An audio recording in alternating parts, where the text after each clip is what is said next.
On Ro-Kass, HumanTea was considered safe, right up until the moment an alien began to suffocate from the ordinary steam rising above a mug.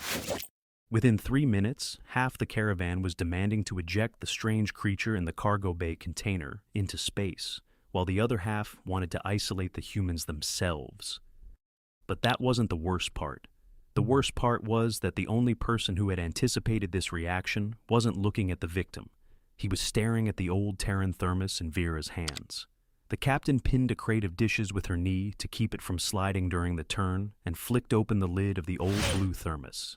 Thick tea steam, bitter with citrus and something herbal, immediately filled the cramped galley. Against the far wall, 3 aliens fell silent in unison. One even stopped chewing his transparent seaweed. "That's enough," the captain grunted, pouring boiling water into metal mugs. "They're staring again, like I just opened a reactor." The galley vibrated from the thruster's operation. Beyond the bulkhead, the caravan's dockers were shouting to one another. Today on Ro-Kass, they were celebrating another anniversary of FirstContact, and half the station was already drunk, some on alcohol, some on enzymes, some on music. On Vera's small ship, instead of music, a kettle hissed and the old ventilation flickered. The guest stood by the airlock, far too upright for a visitor, tall, gray, with thin joints, as if assembled from folding parts. He wasn't watching the people. He was watching Vera's hands, watching the blue thermos, watching the steam touch the ceiling. "Do all of you on Earth drink this daily?" he asked. "Sometimes instead of blood," the captain replied with a smirk. The joke landed poorly. 2 members of the caravan exchanged looks and pulled their breathing filters closer to their faces.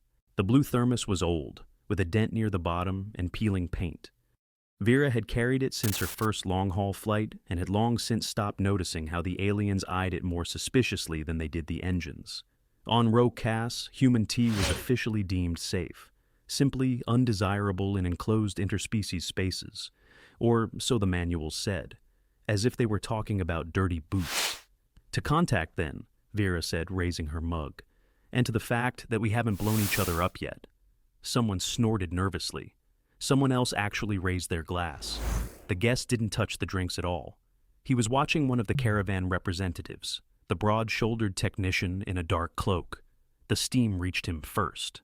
The technician jerked violently, as if acid had been splashed in his face. The glass fell from his 3-fingered hand. He clutched his throat and collapsed with a wheeze onto the floor between the dry ration containers. The galley went very quiet. Then everyone started talking at once. "Seal the ventilation! Get that thing away! Toxic exposure!" The medical bracelet on the technician's arm was already screaming red. An emergency biohazard icon flashed on the wall. The ventilation automatically dropped the pressure, and the steam was pulled toward the ceiling filters. Vera set her mug down. "Hey! Hey! Look at me!" The technician was catching the air in short, convulsive gasps. But Vera noticed something strange before the med scanners did. He wasn't glancing at the tea. He was looking at the guest. The altered stood motionless, far too motionless. "He's having a reaction to the vapors," someone shouted. "I told you, human organic mixtures are unstable." "It's just ordinary tea," Vera snapped. "It's been analyzed on the station 1,000 times." "Then why is he suffocating?" A good question, especially since no one else was. Vera knelt beside the Rentarian. He smelled of sharp antiseptic and fear. Real, animal fear. She had heard such breathing from pilots after decompression. "Listen to me. You can breathe. Slowly now."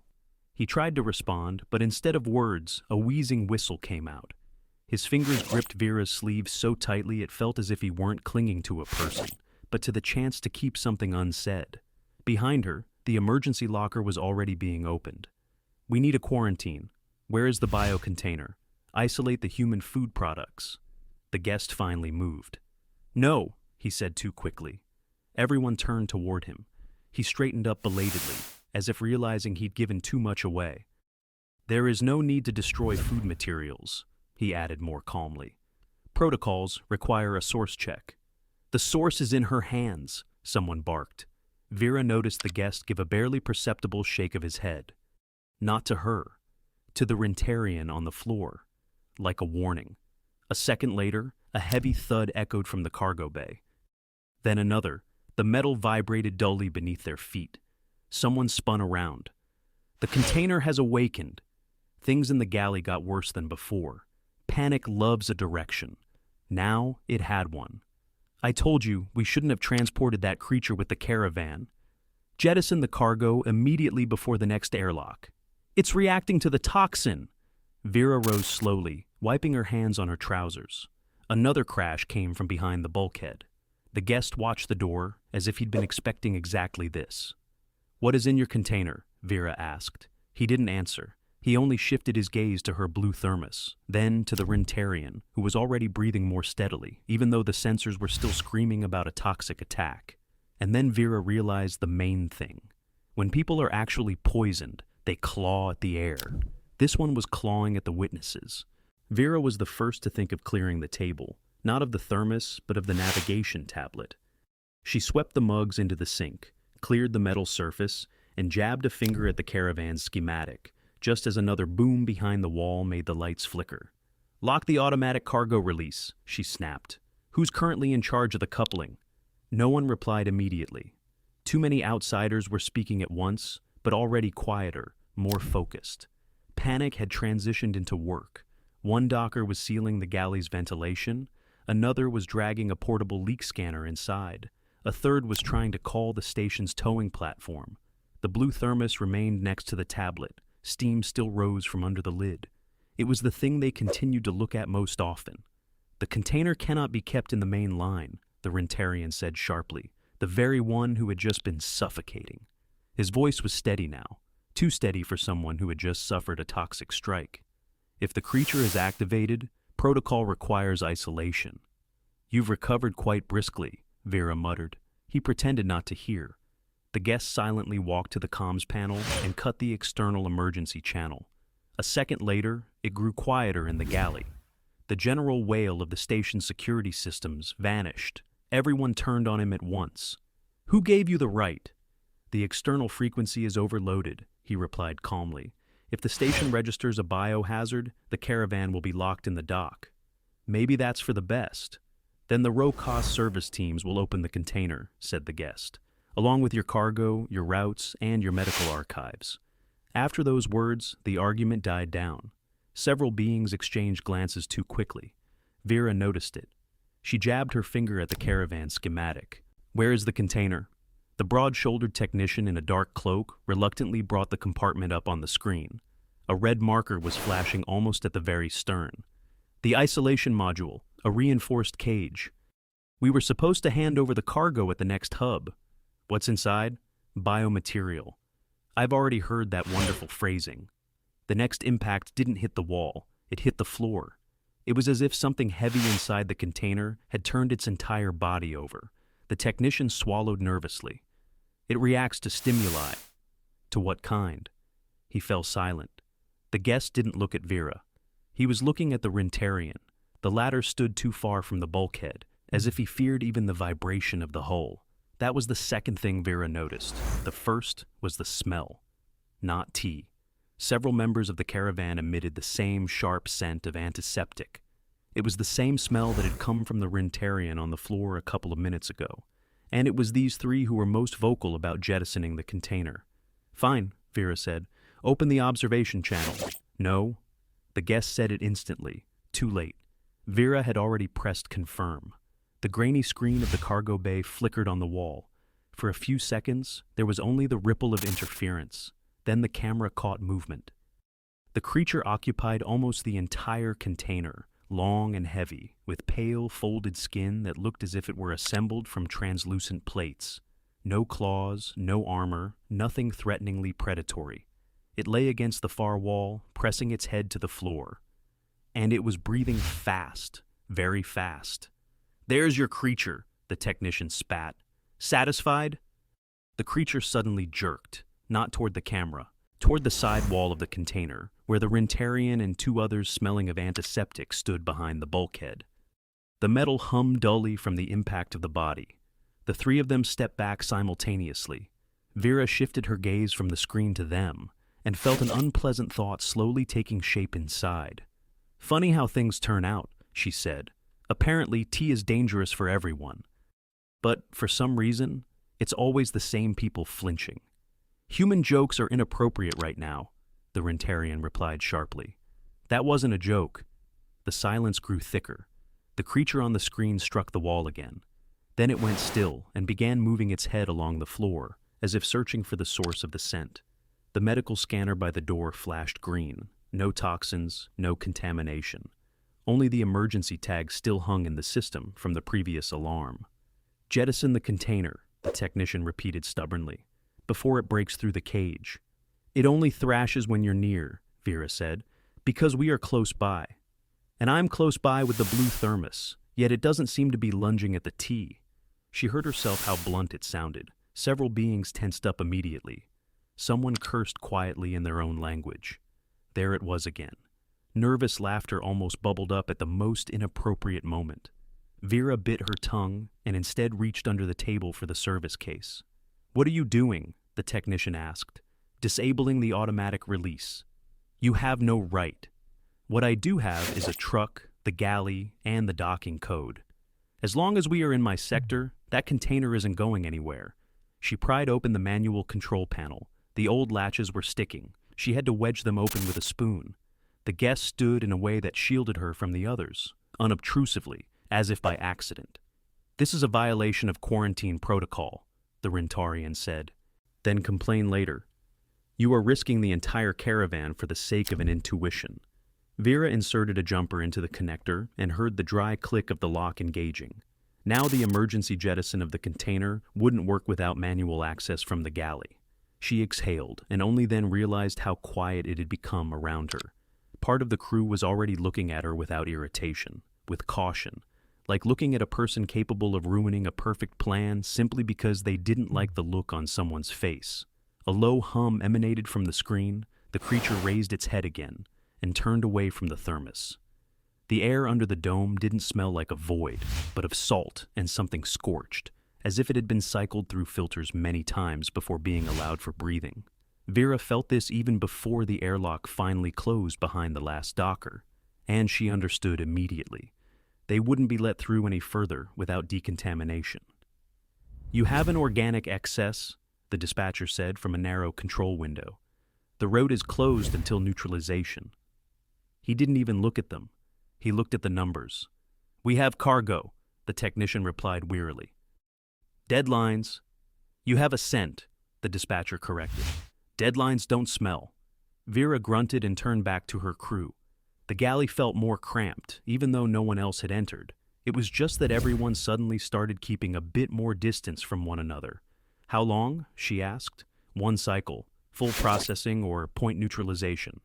And if we want it fast?" "Fast is expensive and unofficial." It sounded almost calm, like an ordinary everyday thing, like buying an extra filter.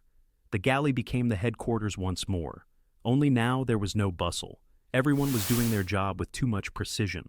Even the Rentarian, who had recently been lying on the floor, moved with such calculated accuracy as if he were being inspected.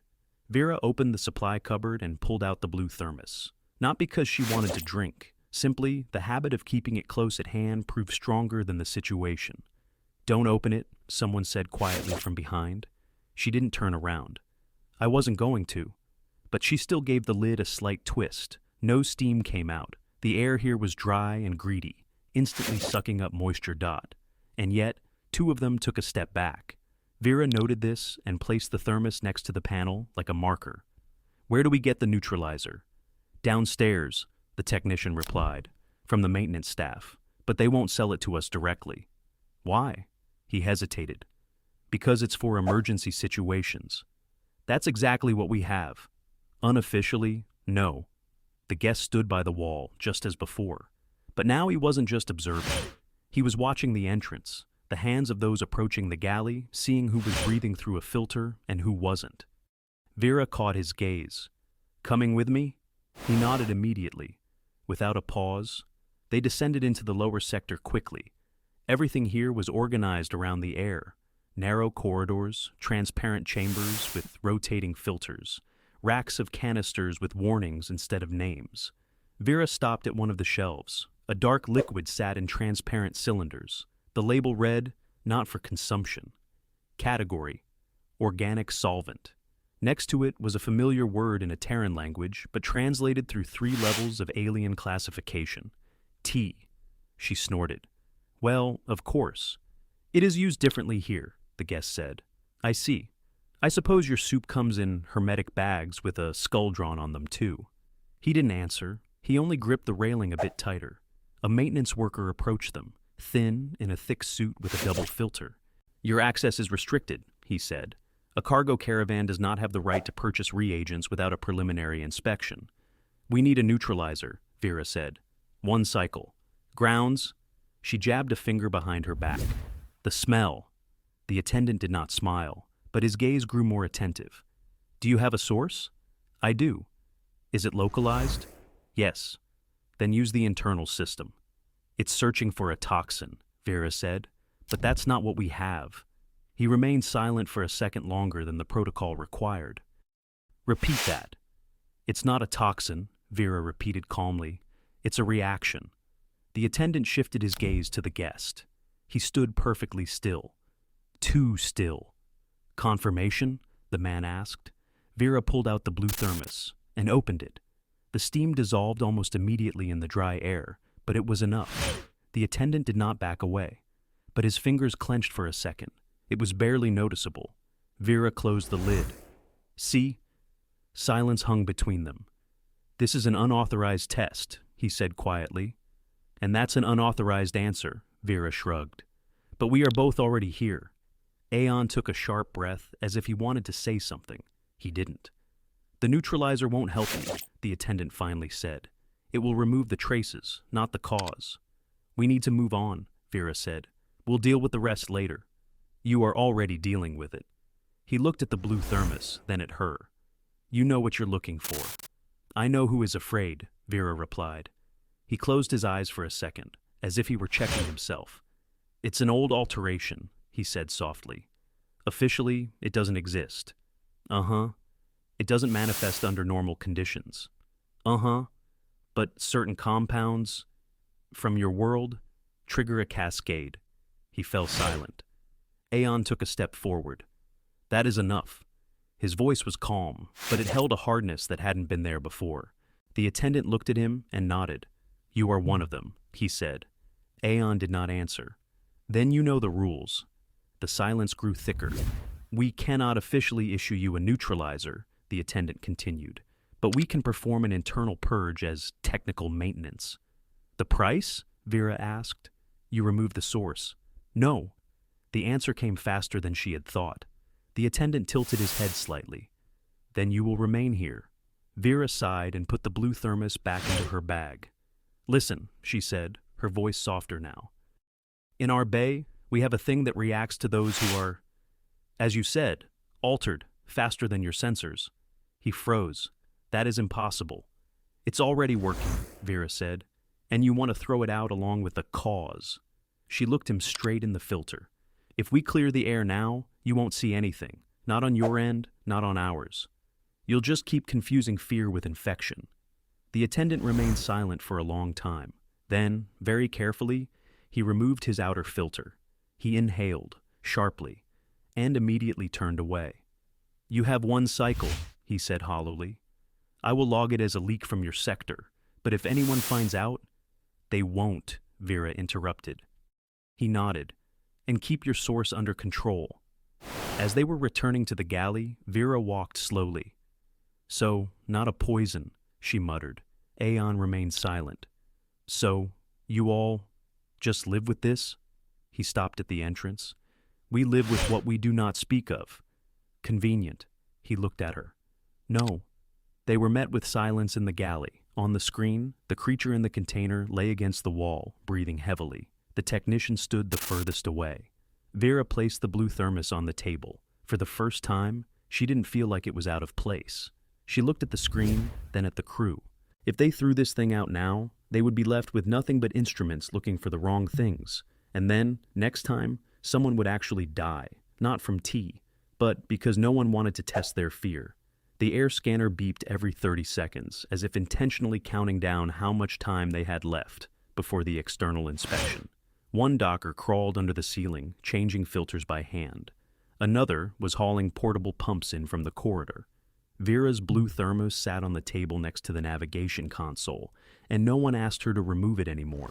Now they just glanced at it sideways, as if it were a live plasma cutter. The creature in the container had stopped throwing itself against the walls. Vera didn't like that one bit. On the screen, it lay on its side, the folds along its neck opening with heavy effort.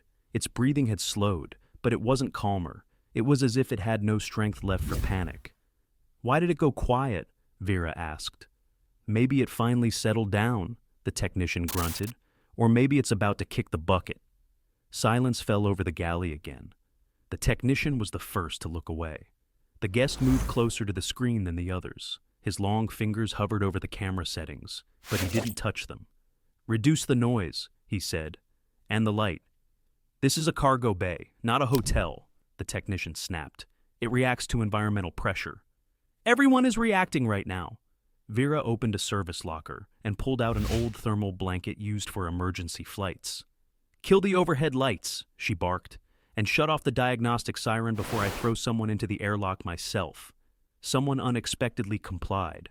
The galley grew dark at once. Only the blue glow of the screens and the blinking of sensors remained. On the monitor, the creature in the container slowly raised its head. "See?" Vera said softly. "We see an animal," the technician hissed. "You see an excuse." She started to snap back but noticed something else. One of the filters on his neck was unfastened, just a tiny bit, and the technician kept checking it with his hand, as if he were afraid of his own breath. Fear was outpacing the instruments again. Vera reached for the blue thermos, unscrewed the lid, and sniffed the tea. "You know, if this stuff actually poisoned people, Earth would have gone extinct during breakfast." She chuckled. It was reflexive, something she always did when people started shouting at each other in a cramped compartment. And at that exact moment, the creature on the screen jerked violently. Not aggressively, spasmodically. Its body arched, its respiratory folds rippled, and a dull thud echoed against the bulkhead of the container. The technician recoiled so fast, he hit an equipment rack. Metal cassettes tumbled to the floor. "She's laughing!" someone shouted from the far corner. "It's dying, and she's laughing!" I wasn't. Too late.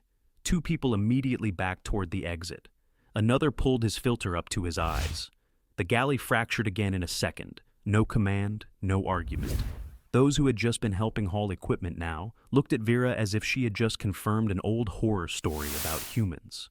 The technician jabbed a finger at the blue thermos. "Even now, you can't stop. It's tea, not combat gas. For you." The creature on the screen shuddered again. This time, it was quieter, as if from exhaustion. Vera felt anger rising inside her, at them, at herself, and at that stupid chuckle that had escaped at the wrong moment. Suddenly, the guest doubled over sharply against the wall. Everyone turned. He gripped the edge of the table so hard that his joints turned white beneath his gray skin. A brief spasm rippled across his neck. "Aeon?" He tried to say something, but couldn't. Only a hoarse fragment of sound escaped his throat. The technician froze. Vera stepped closer. "Hey, sit down." The guest slowly shook his head. Then he squeezed out, "Cannot speak." Each word seemed to break his breathing. No one moved in the galley. "What can't you say?" Vera asked softly. He squeezed his eyes shut. A thin muscle twitched at his temple. "Diagnostics of the altered, publicly." The next word got stuck. A new spasm traveled down his arm. The technician turned even paler than he had after the whole toxin incident. "A lockout," he exhaled. The guest gave a short nod, still clinging to the table. "Built in, since childhood." "You're breaking your own tongue over this?" Vera asked, disbelieving. "Not the tongue." He opened his eyes. For the first time, they held not caution, but exhaustion. The reaction. The silence changed completely. No shouting, no panic.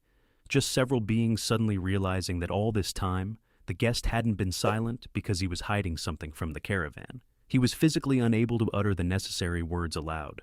On the screen, the creature slowly slumped to the floor.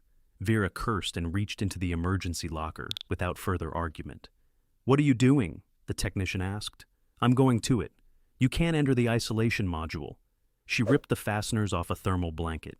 Then sit here and wait while your instruments file a pretty death report for it according to protocol. It's dangerous. It hasn't touched anyone the whole trip. It just senses you ahead of time." No one replied. Vera turned back to the screen. The creature lay motionless, its side barely rising. Then she looked at the blue thermos, tucked it under her arm, and headed for the cargo corridor airlock. "Are you seriously taking that with you?" someone asked nervously. "Yes." "Why?" Vera paused at the door. "Because it stops thrashing when there's no fear nearby. And I, apparently, am the only one here still capable of walking in there without a panic attack."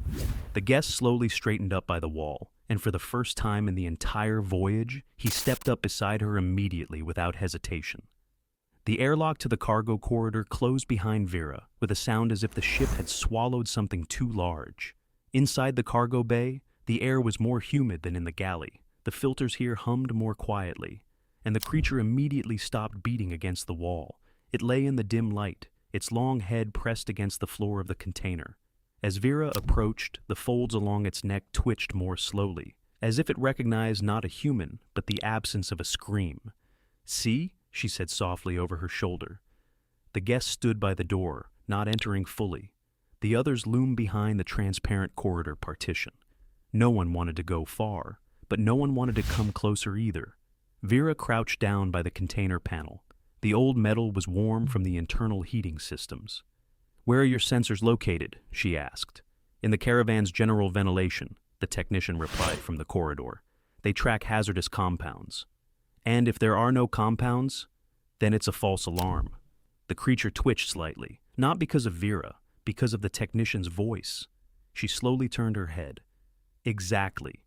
You're looking for a substance, but your bodies break down before any substance even appears." The technician wanted to object, but beside him, the Rintarian was already frantically adjusting his filter, too fast for a calm person. Vera stood up. "Fine, then we'll test it differently." She stepped back into the galley so swiftly it seemed the decision had caught up with her on the move. She tore the cover off the ventilation unit above the stove, kicked a crate of dishes aside, and pulled out an old flexible hose from an emergency dryer. "Now what?" a docker asked warily from near the ceiling. "Now your galley becomes a diagnostic suite." "This isn't a lab." "Thank God for that. Your lab has already missed everything." She shoved the end of the hose into the ventilation grate and flipped the recirculation toggle. A hollow hum immediately echoed across the ceiling. "If the steam passes through the living sectors, the creature will react before you do," Vera said, "but only if you stop flinching at every breath." "You're suggesting we release this throughout the ship?" the technician barked. "I'm suggesting we stop yelling and see who starts breaking down before the sensors do." No one moved. Vera slowly placed the blue thermos in the center of the table, no longer as a challenge, but as a tool that could blow up in everyone's face if you made a mistake. "Voluntary," she said. "Anyone who doesn't want in, leave now." No one left, but the galley grew very quiet. The creature on the screen raised its head. For the first time in a long while, it was calm, no slamming against the walls. The guest approached the table. His fingers hovered over the blue thermos. Vera frowned. "Don't." He looked at her briefly. Then he took the mug. Several beings retreated at once. "Aeon." He poured the tea slowly. His hands were shaking worse than they had after the speech lock. It was as if his body already understood what he was about to do. The Rintarian turned pale. "Not here," he exhaled. "You don't have to." The guest looked up, and for the first time in the entire voyage, he didn't try to hide behind a calm voice or proper phrasing. He simply took a sip. The galley froze. Nothing happened, no siren, no collapse, no choking. Only the creature in the container slowly relaxed its neck and lowered itself to the floor, its frantic breathing finally ceasing. Vera heard someone behind her curse quietly. The guest set the mug back down very carefully, but his breathing was heavy.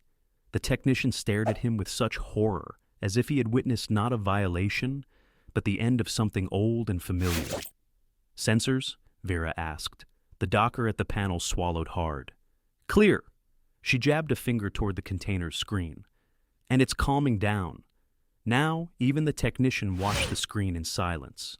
The biomaterial slowly moved its head along the wall, as if listening to the air. When someone in the far corner nervously reached for the emergency switch, it flinched immediately, its breathing quickening. "Hand away," Vera said. The man froze. The creature calmed down again. The silence in the galley became professional, not fearful. Humans and aliens suddenly began to watch themselves as intently as they had been watching the instruments. Vera walked over to the ventilation panel and increased the circulation. A thin scent of tea drifted through the compartment. The technician squeezed his eyes shut for a second. His fingers gripped the edge of the table. The creature in the container abruptly raised its head. Only a few seconds later, the medical scanner beeped with a yellow warning. Not red, not an emergency, just an early signal. Everyone heard it at the same time. Vera exhaled slowly. There, finally. The technician stared at the panel. But the cascade is only beginning. It already knew, Vera said, because it's not tracking poison. It's tracking the reaction. The technician sank heavily onto the bench. No one looked at him like a malingerer anymore, nor as a threat, just as a living being who had tried for too long not to show his fear. The guest was still standing near the mug, gray, tense, his temples damp from the steam. "Did you just ruin your life?" Vera asked quietly. He gave a crooked smirk, almost human-like. "Perhaps." Then he looked at the screen. "But now they have seen." No one in the galley argued. The docker near the ceiling silently recalibrated the filters for the new mode. The technician rewrote the sensor parameters with trembling fingers. Someone cautiously pushed another mug toward the table, not for testing, simply to stay here with the others.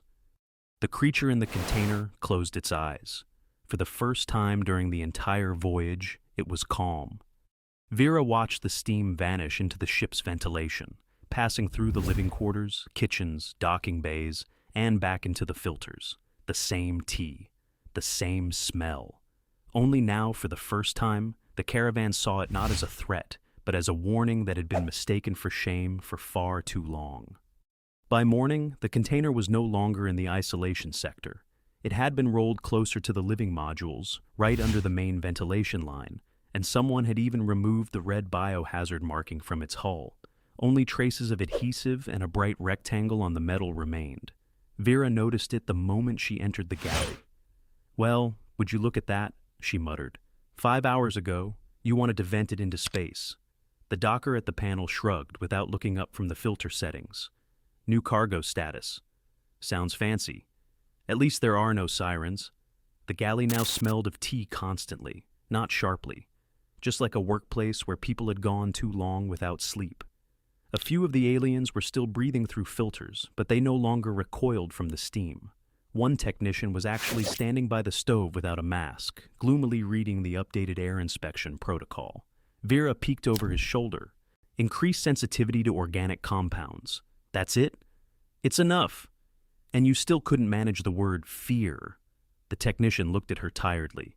"If we put that in an official report, half the routes would shut down. We don't need a scandal, we need passage." She wanted to make a biting remark, but only exhaled and reached for her blue thermos. This time, no one tensed up. Even the technician sitting by the wall with a diagnostic bracelet on his arm only briefly looked up. "Are you feeling better?" Vera asked. "Yes. You looked like you were planning to die just to spite everyone." He let out a sudden raspy snort, almost a laugh, a small awkward sound. But the galley immediately felt simpler, as if everyone was tired of holding their shoulders so high. The docking check signal sounded beyond the airlock. The technician straightened up instantly. "Ro-Kass control." "And what's in your report?" Vera asked. "A leak of service reagents, filtration correction, an unconventional reaction from several passengers." "Very dull." "Exactly." The door slid open. 2 station inspectors entered, clad in gray suits with transparent respiratory shields. One held a tablet, the other immediately looked toward the container. The creature lay there calmly. Its head was raised, its breathing steady. "Is this the biomaterial in question?" the inspector asked. The technician hesitated for only a second. "An accompanying sensory organism." The captain turned slowly toward him. "Oh, a sensory one now, is it?" "Don't start." The inspector stepped closer to the container. The creature watched him calmly, without striking the walls. Why has the marking been changed? After a secondary diagnostic, the cargo has been deemed safe for transport in the general sector. On what grounds? The silence stretched thin, like a cable under tension. The captain saw the technician instinctively clench his fingers. She saw the guest by the wall lower his gaze. She saw the technician choosing his words as carefully as if he were handling explosives by hand. Then he spoke. The old protocols were giving false positives. The inspector nodded slowly. He didn't agree. He didn't argue. He simply logged something into the tablet. And that was it. No alarms, no interrogations. Even now, the system preferred to pretend it was a technical error rather than a full-blown cultural hysteria. When the inspectors left, the galley remained silent for a few more seconds. Then the docker near the ceiling cursed quietly and finally deactivated the emergency ventilation mode. The hum grew softer. The guest had been standing by the airlock the whole time, as if he didn't know if he still had the right to rejoin the conversation. Several of his own kind bypassed him with excessive care. Not rudely, worse. Like a person around whom one must now choose their words. The captain walked up to him and thrust a mug into his hands. Here. He looked at the tea, then at her. They will avoid you now, he said softly. Half the stations have been avoiding me since last season. It's fine, I survived. I am serious. So am I. He hesitated for another second, then finally took the mug himself, without her help. In the galley, no one turned away. The captain noticed that immediately. Before, someone would have surely taken a step back, checked their filter, stared at the sensors. Now, the technician only silently slid a chair toward the guest. The creature in the container slowly turned its head toward the scent of the tea and lay back down. Peacefully, as if it had finally finished its watch. The captain sat down by the table and wearily rubbed her face with her palm. You know, she said, I still don't understand how you managed to pretend for so many years that there wasn't a problem. The technician by the wall answered before the guest could. Quite simply, as long as everyone is silent in the same way, it is considered order. No one argued. Outside the viewport, the lights of Ro-Kass crawled slowly by. In the neighboring sector, the music for the FirstContact festival had started up again, muffled, with an alien rhythm. The docker by the stove reached hesitantly for the blue thermos. He froze. Then he finally poured himself a little tea, without checking the air, without gloves. He took a cautious sip and winced. Bitter? The captain smirked. Welcome to Earth. And for the first time in the entire voyage, someone laughed beside her without fear.